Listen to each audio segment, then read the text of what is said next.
Welcome to SVR academy. APPSC group 2 paper చాలా కష్టంగా వచ్చిందని అందరికీ తెలుసు.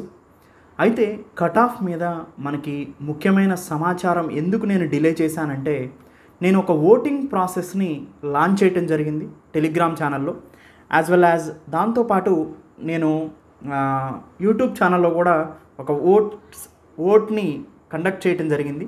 ఎవరికి ఎన్ని మార్క్స్ వస్తున్నాయి అనే దాని మీద, అంటే రిలయబిలిటీని చెక్ చేయడం కోసం. పేపర్ హార్డ్గా ఉన్నదన్న దాంట్లో ఎలాంటి అభ్యంతరాలు లేవు. ఎవ్వరూ కూడా ఈ పేపర్ని 50% కన్నా అబోవ్ చేయటం చాలా కష్టం. అంటే 70 మార్క్స్ని టచ్ చేయటం అనేది ఇంపాసిబుల్ టాస్క్ అనమాట. అలా టచ్ చేసిన వాళ్ళు కూడా చాలా తక్కువ మంది ఉంటారనేది నా ఉద్దేశం. ఈవెన్ ఏ సబ్జెక్ట్ ఫ్యాకల్టీ ఆ సబ్జెక్ట్ చేసినా కానీ 50% మార్క్స్ని రీచ్ కావటం చాలా కష్టంగా ఉండేటువంటి పేపర్ ఇది. సో దీంట్లో ఎలాంటి అభ్యంతరం లేదు. సో దీన్ని ఎవరైనా కానీ పాజిటివ్గానే తీసుకోవాలి, కానీ మనం చదివింది రాలేదు అనే ఒక నెగిటివ్ థాట్స్ని పెంచుకోవటం వల్ల మనకి మెయిన్స్ మీద ఆ ప్రభావం పట్టడానికి అవకాశం ఉంటుంది. అయితే నేను నిర్వహించినటువంటి ఈ సర్వేని ఆధారంగా చేసుకొని కట్ ఆఫ్ ఏ విధంగా ఉంటుంది అనేది ఒకసారి చూద్దాం. మనందరికీ తెలుసు, సో 1:50 రేషియోలో తీస్తారని తెలుస్తుంది. అంటే దాదాపుగా 850 చేంజ్ పోస్ట్స్ ఉన్నాయి కదా. సపోజ్ వీటన్నిటికీ కూడా ఒక్కొక్క పోస్ట్కి 50 మెంబర్స్ని మెయిన్స్కి సెలెక్ట్ చేయడం జరుగుతుంది. అంటే అప్రాక్సిమేట్గా 40,000 ప్లస్ స్టూడెంట్స్ని మెయిన్స్ ఎగ్జామినేషన్కి సెలెక్ట్ చేయడం జరుగుతుంది అనమాట. అంటే దీని ఉద్దేశం ప్రకారం కట్ ఆఫ్ కూడా చాలా తక్కువగా ఉండటానికి ఇది ఒక ఫస్ట్ పాయింట్. సో 1:50 పిలుస్తున్నారు కాబట్టి కట్ ఆఫ్ తక్కువగా ఉంటుంది. సెకండ్ పాయింట్, పేపర్ హార్డ్గా ఉంది కాబట్టి కట్ ఆఫ్ తక్కువగా ఉంటుంది. నేను టెలిగ్రామ్ ఛానల్లో నిర్వహించినటువంటి పోల్ని బేస్ చేసుకుంటే ఒకసారి చూడండి, దీంట్లో దాదాపుగా 3,241 ఓట్స్ వచ్చినాయండి. అంటే దాదాపుగా 3,241 మంది దీంట్లో తమ ఓట్ని కాస్ట్ చేశారు. దీంట్లో మెజారిటీ 66% మెంబర్స్ 40 బిలోనే వస్తున్నాయని చెప్తున్నారు వాళ్ళకి. అంటే ఇక్కడ టార్గెట్ ఏంటంటే 50% కన్నా ఎక్కువ మంది స్టూడెంట్స్కి 40 మార్క్స్ కన్నా తక్కువగానే వస్తున్నాయి. అంటే మనం 40ని కట్ ఆఫ్గా తీసుకోవటానికి ఆధారాలు ఎక్కువగా ఉన్నాయి. ఇక్కడ 40ని కట్ ఆఫ్గా తీసుకోవడానికి ఎక్కువ ఆధారాలు ఉన్నాయి. ఇక్కడ ఇంకొక పాయింట్ ఏంటంటే 40 to 50 వచ్చేవాళ్ళు 20% ఉన్నారు. ఇప్పుడు నేను కండక్ట్ చేసిన టెలిగ్రామ్ ఛానల్లో ఓట్ని సర్వేని బేస్ చేసుకొని 40 to 50 వచ్చేవాళ్ళు 20% ఉన్నారు.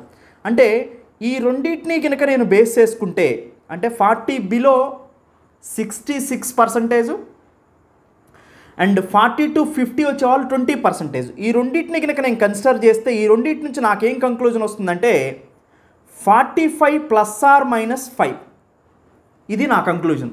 అంటే 45లో నుంచి 5 తీసేస్తే 40 అండ్ 45కి 5 కలిపితే 50.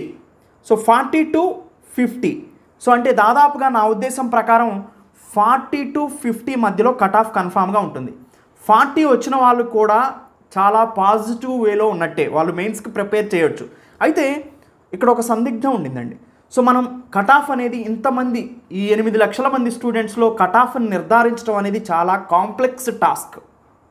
ఎవరికైనా కాంప్లెక్స్ టాస్కే. ఎవరు చెప్పినా టెంటేటివ్ మాత్రమే, ఎగ్జాక్ట్గా కట్ ఆఫ్ ఎవరూ చెప్పలేరు. ఇది ఎప్పుడు గుర్తుపెట్టుకోండి. ఎగ్జాక్ట్ కట్ ఆఫ్ మనకి తెలియదు, టెంటేటివ్ మాత్రమే. మరి మెయిన్స్ ప్రిపేర్ అవ్వాలా వద్దా? నియర్గా ఉంటే ప్రిపేర్ అవ్వాల్సిందే. ఒకవేళ ప్రిపేర్ అవుతారు, ఈ ప్రిపేర్ అవటం వల్ల మెయిన్స్కి ఉపయోగాలు ఏంటో ఒకసారి చూస్తే, మెయిన్స్కి ప్రిపేర్ అయితే మీరు గ్రూప్ 1 ఎగ్జామ్లో కూడా ప్రిలిమినరీ రాసుకోవచ్చు. గ్రూప్ 1 ప్రిలిమినరీకి ప్రిపేర్ అయితే గ్రూప్ 2 మెయిన్స్కి కూడా పాలిటీ, ఎకానమీ ఇవన్నీ ప్రిపేర్ అవుతారు కాబట్టి దాంట్లో కలిసిపోతాయి. సైన్స్ అండ్ టెక్నాలజీ ఇవన్నీ కూడా. అంటే గ్రూప్ 1 ప్రిలిమినరీకి చదువుతున్నారు, గ్రూప్ 2 మెయిన్స్కి కూడా చదువుతున్నట్టే లెక్క అనమాట. సో అది గుర్తుపెట్టుకోండి మీరు. అప్పుడు మనకి మీరు చదివేది ఎక్కడికి పోదు. కానీ గుర్తుపెట్టుకోవాల్సింది ఏంటంటే 40+ మార్క్స్ మీకు వస్తుంటే కన్ఫామ్గా మీరు మెయిన్స్కి క్వాలిఫై అవుతారు. మ్యాక్సిమం 90%. ఇది టెంటేటివ్ మాత్రమే, ఎగ్జాక్ట్ ఫిగర్ ఎవరూ చెప్పలేరు. ఇంక్లూడింగ్ ఏపీపీఎస్సీ చైర్మన్ కూడా ఇప్పుడు చెప్పలేడు. ఎందుకంటే అందరి మార్క్స్ చూడాలి, దాంట్లో కట్ ఆఫ్ తీయాలి. అందుకని ఎవరికి కూడా కాంప్లెక్స్ టాస్క్ ఇది. కానీ నేను చెప్పేది ఏంటంటే కొంచెం ఇదైనా కానీ మనం ఒక సుమారుగా తెలియాలి, ఒక ఐడియా ఉండాలి కాబట్టి మనం చెప్తున్నాం. 40+ ఉన్న వాళ్ళందరూ మెయిన్స్కి కన్ఫామ్గా ప్రిపేర్ అవ్వచ్చు. ఇంకొక హోప్ నేను ఇచ్చేది ఏంటంటే, మన సర్వేలో చూస్తే నేను యూట్యూబ్లో సర్వే చేస్తే బిలో 40 80% మెంబర్స్ ఉన్నారు. బిలో 40 టెలిగ్రామ్లో ఇది హైయెస్ట్ ఓట్ షేరు 66% ఉన్నారు. అంటే 40 బిలో చాలామంది ఉన్నారు. గ్రేటర్ దాన్ 60% ఉన్నారు 40 బిలో. అంటే దీన్ని బేస్ చేసుకుంటే హోల్ అండ్ సోల్గా ఇంక్లూడింగ్ 40 ±5 ఉండటానికి కూడా అవకాశం ఉంది. అంటే 35 to 40 కట్ ఆఫ్ వచ్చినా కానీ మనం ఆశ్చర్యపడాల్సిన అవసరం లేదు, ఎందుకంటే పేపర్ టఫ్ అలాంటిది కాబట్టి.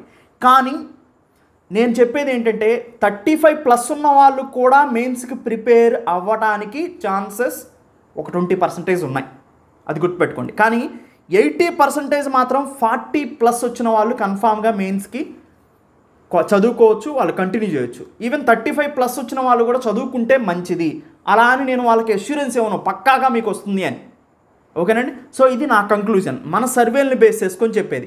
అందరూ 40, 45 అలా చెప్తూ ఉంటారు.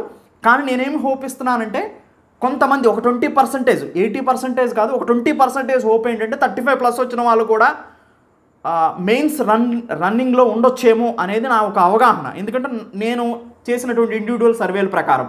కానీ మన టార్గెట్ మార్క్ మాత్రం 40+ వచ్చిన వాళ్ళు దాదాపుగా 80% మెయిన్స్కి ప్రిపేర్ అవ్వచ్చు అండ్ మ్యాక్సిమం మెయిన్స్కి క్వాలిఫై అవ్వడానికి అవకాశం ఉంది. సో ఇవి నేను కట్ ఆఫ్ గురించి మీకు తెలియజేశారండి. సో అంటే దాదాపుగా 40,000 మందిని పిలుస్తారు, అందుకే కట్ ఆఫ్ తగ్గుతుంది. జనరల్ మెంటల్ ఎబిలిటీ ఎప్పుడైతే పెడతారో అప్పుడు కట్ ఆఫ్ తగ్గుతుంది. థర్డ్ పాయింట్, పేపర్ చాలా హార్డ్గా ఉంది, కట్ ఆఫ్ తగ్గుతుంది. సో ఈ మూడింటిని బేస్ చేసుకుంటే కట్ ఆఫ్ అనేది 45 ±5 అనేది నా ఫస్ట్ ఇనిషియల్ కంక్లూజన్. అంటే దీన్ని బేస్ చేసుకొని 40+ వచ్చిన వాళ్ళందరూ కూడా మెయిన్స్ క్వాలిఫై అవ్వడానికి అవకాశం ఉంటుంది. అండ్ నా ఇండివిజువల్ సర్వేని బేస్ చేసుకుంటే మాత్రం గ్రేటర్ దాన్ 60% పీపుల్ 40 బిలో ఉన్నారు. అంటే ఇక్కడ మనం అర్థం చేసుకోవాల్సింది ఏంటంటే, ఈవెన్ 35+ వచ్చిన వాళ్ళు కూడా ఏమైనా ఆశ ఉండొచ్చేమో ఒక 20%. సో ఇది నేను చెప్పగలేదు. కానీ నేను మాత్రం ఎష్యూరెన్స్ ఇవ్వగలేదు మాత్రం 40+ వచ్చిన వాళ్ళు మెయిన్స్ కన్ఫామ్గా చదువుకోవచ్చు. 35+ వచ్చిన వాళ్ళు కూడా చదువుకోండి, అది అందుకు ఉపయోగపడుతుంది. ఒకవేళ మీరు క్వాలిఫై కాకపోతే నెక్స్ట్ గ్రూప్ 1కో లేకపోతే అదర్ ఎగ్జామ్స్కో కన్ఫామ్గా ఉపయోగపడుతుంది. మీరు చదివింది ఎక్కడికి పోదు, నిరాశపడాల్సిన అవసరం ఎప్పుడూ ఉండదు. ఒకటి ఏంటంటే అండి, మనం చాలా కష్టపడి చదువుతాం.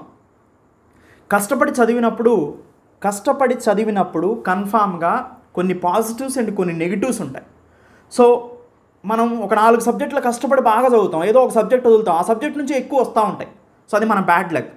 సో మీరు ప్రిలిమినరీలో ఇలా క్వాలిఫై కాకపోతే నిరాశపడితే సివిల్ సర్వీస్ ఎగ్జామ్లో ప్రిలిమ్స్, మెయిన్స్, ఇంటర్వ్యూ వరకు వెళ్ళి 799 మార్క్స్ తెచ్చుకుంటే 801 కట్ ఆఫ్ వస్తే అతని పరిస్థితి ఏంటి? అతను ఎవరో కాదు, నేనే. ఫస్ట్ అటెంప్ట్లో సివిల్ సర్వీస్ 2014. సో అంటే ప్రిలిమినరీకే మీరంతా నిస్సహాయపడిపోతే 4-5 సంవత్సరాలు లేదా 7-8 సంవత్సరాలు సివిల్ సర్వీస్లో అటెంప్ట్స్ అయిపోయిన వరకు కూడా రాస్తూ ఉండే వాళ్ళ పరిస్థితి ఏంటి? సో కష్టపడటం మన వంతు, దాన్ని ఇన్పుట్గా మార్చుకోవటం మన వంతు. అవుట్పుట్ వచ్చే వరకు కష్టపడతాం, రాని సమయంలో దాన్ని ఏదో ఒకలాగా అది మీకు మాత్రం ఉపయోగపడుతుంది. అలా అని నిరాశ చెందాల్సిన అవసరం అస్సలు లేదు. సో ఇప్పుడు గ్రూప్ 1, గ్రూప్ 2 బాగా తక్కువ వస్తున్నాయి మీకు. 40 కన్నా బిలో అసలు మీరు క్యాలిక్యులేట్ చేసుకోవడానికి నెగిటివ్లో కూడా వస్తున్నాయి, లేదా 35 కన్నా తక్కువ బాగా వస్తున్నాయి. అప్పుడు మీరు ఏం చేస్తారంటే గ్రూప్ 1 ప్రిలిమినరీని క్లియర్ చేయడానికి ప్రయత్నం చేయండి. ఆల్రెడీ మీ SVR అకాడమీ కోర్స్ మీ దగ్గర ఉంది. దాంతోపాటు గ్రూప్ 1లో ఏంటంటే అన్ని GS సబ్జెక్టులు ఉంటాయి కాబట్టి సో అక్కడ మీకు ఒక పాజిటివ్ అయ్యే అవకాశం ఉంది, ఇప్పుడు కరెంట్ అఫైర్స్ బేస్డ్ ఎక్కువగా చదివారు కాబట్టి. సెకండ్ పాయింట్, గ్రూప్ 2 ప్రిలిమినరీ చాలా హార్డ్గా వచ్చింది కాబట్టి తక్కువ కట్ ఆఫ్ వస్తే మీరు దాంట్లో సేఫ్ అవుతారు, లేదా ఇప్పుడు చదివిన మొత్తం కూడా గ్రూప్ 1కి ఉపయోగపడతాయి, లేదా అదర్ ఎగ్జామ్స్కి కూడా ఉపయోగపడతాయి. ఈవెన్ నా ఉద్దేశం ప్రకారం కొత్త గవర్నమెంట్ వచ్చిన తర్వాత కూడా ఈ జాబ్స్ మీద ఎక్కువగా కాన్సన్ట్రేషన్ చేయడానికి అవకాశం ఉంది. తెలంగాణలో మనం అదే చూసాం. సో తెలంగాణలో గ్రూప్ 2, గ్రూప్ 1 నిర్వహించినప్పటికీ కూడా మళ్ళీ కొత్త గవర్నమెంట్ వచ్చిన తర్వాత కొత్తగా పోస్టులు తీయటం, మళ్ళీ దాన్ని ప్రక్షాళన చేయటం ఇలాంటివి చేశారు. సో అంటే వాళ్ళ మార్కును చూపించుకోవడానికి కన్ఫామ్గా మళ్ళీ ఏదో ఒక ఆశానికి మాత్రం క్రియేట్ చేస్తారని అయితే మనకు అర్థమవుతుంది. సో ఎనీవే అండి, ఇది నేను కట్ ఆఫ్ గురించి చూసింది. సో కట్ ఆఫ్ గురించి మనం ఒక ఒక ఒక వేలో మాట్లాడుకోవాలంటే అలా మాట్లాడుకోవచ్చు. సో ఎనీవే, నేను గ్రూప్ 2 ప్రిలిమినరీ క్వాలిఫై అయిన వాళ్ళు గ్రూప్ 2 మెయిన్స్ ప్యాక్ని నేను ప్రొవైడ్ చేయడం జరిగింది. సో ఈ వీడియో కింద కూడా డిస్క్రిప్షన్లో నేను లింక్ని ప్రొవైడ్ చేస్తాను. సో ఈ గ్రూప్ 2 మెయిన్స్ టార్గెటెడ్ ప్యాక్ని ఎవరైతే ప్రిలిమ్స్ టార్గెట్ ప్యాక్ కొని ఎస్వీఆర్ అకాడమీలో చాలామంది 50+ చేశారు, వాళ్ళందరూ కూడా ఈ ప్యాక్ని తీసుకోవచ్చు. ప్రిలిమినరీని మీరు అడుగుతున్నారు కాబట్టి ప్రిలిమినరీ అయిపోయింది. ఇది గ్రూప్ 2 మెయిన్స్ టార్గెట్ ప్యాక్. దీంట్లోనే వీడియో క్లాసెస్ వస్తాయి, స్టడీ మెటీరియల్ వస్తుంది, 10 గ్రాండ్ టెస్ట్లు వస్తాయి అండ్ క్విక్ రివిజన్ కూడా దీంట్లోనే వస్తుంది. సో ఈ total pack paper 1 and paper 2. Paper 1లో మనకి Indian polity and AP history and paper 2లో Indian and AP economy and science and technology మొత్తం కవర్ అవుతాయి. Economy current economy, polity current polity, science and technology ఆటోమేటిక్గా కరెంటే ఎక్కువగా science and technology ఉంటుంది. So ఈ 3 కూడా కరెంట్ సబ్జెక్టులని యాడ్ చేసి మీకు ప్రత్యేకంగా ప్రొవైడ్ చేయడం జరుగుతుందన్నమాట. అయితే మనకి రీసెంట్గా జరిగిన ఎగ్జామ్లో ఎస్వీఆర్ అకాడమీ నుంచి మొత్తం 62 MCQs వచ్చినాయండి. ఎస్వీఆర్ అకాడమీలో ఓన్లీ ప్రిపేర్ అయిన వాళ్ళు ఇవి ఒక్కటి మీరు ప్రిపేర్ అయి ఉన్నా కానీ కన్ఫామ్గా ఇవి ఒక్కటి పెట్టి ఊరుకున్నా కానీ క్వాలిఫై అయ్యేవాళ్ళు. 62 MCQsలో కనీసం మీరు 50 పెట్టగలిగినా కానీ 40 పెట్టగలిగినా కానీ క్వాలిఫై అయ్యేవాళ్ళే. కానీ మీరు నెగిటివ్ మార్క్స్ ఎక్కువగా తెచ్చుకోవటం, నెగిటివ్ మార్క్స్ చేయొద్దని కూడా నేను చాలా వీడియోస్లో చెప్తూ వచ్చాను. ఎగ్జామ్ ముందు కూడా మీకు ప్రొవైడ్ చేయడం జరిగింది. సో ఎగ్జామ్ ముందు నేను కామ్గా ఉండడానికి కారణం ఏంటంటే మీకు ఎక్కువగా డిస్టర్బెన్సెస్ అండి. చెప్పినవి ఇయర్ మొత్తం చెప్పాము, ఆ ఇయర్ మొత్తం చెప్పిన వాటిని చదువుకునే టైం ఇవ్వకోకుండా ప్రమోషన్ల మీద ప్రమోషన్లు చేసుకోవటమే తప్ప ఉపయోగం లేదు. అందుకనే ఎగ్జామ్ ముందు ఒక 20 days మీకు అసలు ఫ్రీ హ్యాండ్ ఇచ్చి పర్ఫెక్ట్గా మీరు చదువుతారనే సో మిమ్మల్ని అలా పెట్టింది. ఎనీవే, ఎస్వీఆర్ అకాడమీ నుంచి మొత్తం 62 క్వశ్చన్లు వస్తే నేను బాగా ప్రామిస్ చేసింది కరెంట్ అఫైర్స్ అండి. కానీ కరెంట్ అఫైర్సే మనకి ఈసారి చాలా తక్కువ మార్క్స్ వచ్చాయి. పోయినసారి గ్రూప్ 1లో మన కరెంట్ అఫైర్స్ నుంచి 100 MCQs వచ్చినాయి. అది వండర్. అంటే 100 వచ్చినప్పుడు ఎవరు ఎంతైతే అప్రిషియేట్ చేశారో 5 వచ్చినప్పుడు ఎవరైనా నెగిటివ్ చేసినా కానీ నేను అలానే తీసుకుంటాను. ఎందుకంటే అండి, నేను హార్డ్ వర్క్ చేశాను, మీతో కూడా హార్డ్ వర్క్ చేయించాను. కానీ వచ్చిన పేపర్ ఈవెన్ కరెంట్ అఫైర్స్ చేసేటప్పుడు నేను కూర్చున్నా కానీ నాకు ఎక్కువ మార్క్స్ రావేమో, అలా ఉంది paper. So current affairs UPSC prepare అయ్యే వాడిని తీసుకొచ్చి పెట్టినా కానీ 2022లో కరెంట్ అఫైర్స్, 2024 ఎగ్జామ్కి 1-2 రోజులు ముందు కరెంట్ అఫైర్స్, ఈవెన్ నేను ఫెబ్ పెట్టాను, ఫెబ్లో కూడా వచ్చినాయి, జనవరిలో కూడా వచ్చినాయి. రాకూడదని నేను కాదు చెప్తున్నాను, ఆ కాంప్లెక్సిటీ అనేది చాలా హైగా ఉంది కరెంట్ అఫైర్స్ అనేది. దాన్ని ఎవరు ఏం చేయలేదు. ఇంపార్టెంట్ క్వశ్చన్స్ కాకోకుండా ఎక్కడైతే అసలు ఇంపార్టెంట్ కాదో, ఎక్కడైతే వాడికి ఒక దొరకని ఎక్కడైతే ఉన్నాయో అవన్నీ తీసుకొచ్చి ఇవ్వటం జరిగిందనమాట. సో అందుకనే కరెంట్ అఫైర్స్ నుంచి 5 మాత్రమే ఎస్వీఆర్ అకాడమీ నుంచి వచ్చినాయి. కానీ జియోగ్రఫీని నేను బాగా డీల్ చేయడంతో 17 మార్క్స్ జియోగ్రఫీ నుంచి వచ్చినాయండి. సొసైటీ కూడా ఇది నేను వచ్చి డైరెక్ట్గా చెప్తున్నాను, ఇండైరెక్ట్గా ఇంకొక 4-5 ఉంటాయి నేను ఫైండ్ అవుట్ చేయని. సొసైటీ దాదాపుగా 15 వరకు వచ్చినాయండి, 11 to 15 వరకు వచ్చినాయి. హిస్టరీ 14 వచ్చినాయండి. జనరల్ మెంటల్ ఎబిలిటీ 15+ అప్లికేషన్ వచ్చింది. సో మొత్తం 62 క్వశ్చన్స్ వచ్చినాయి, 62 to 65 క్వశ్చన్స్ వచ్చినాయండి. సో వాటి యొక్క ఎక్కడి నుంచి వచ్చినాయి ఏంటి అనేది కూడా డీటెయిల్డ్గా నేను చాలా పోస్టులు పెట్టాను. ఒక వీడియో కూడా దాని మీద నేను చేసి మీకు ఇవ్వటం జరుగుతుంది.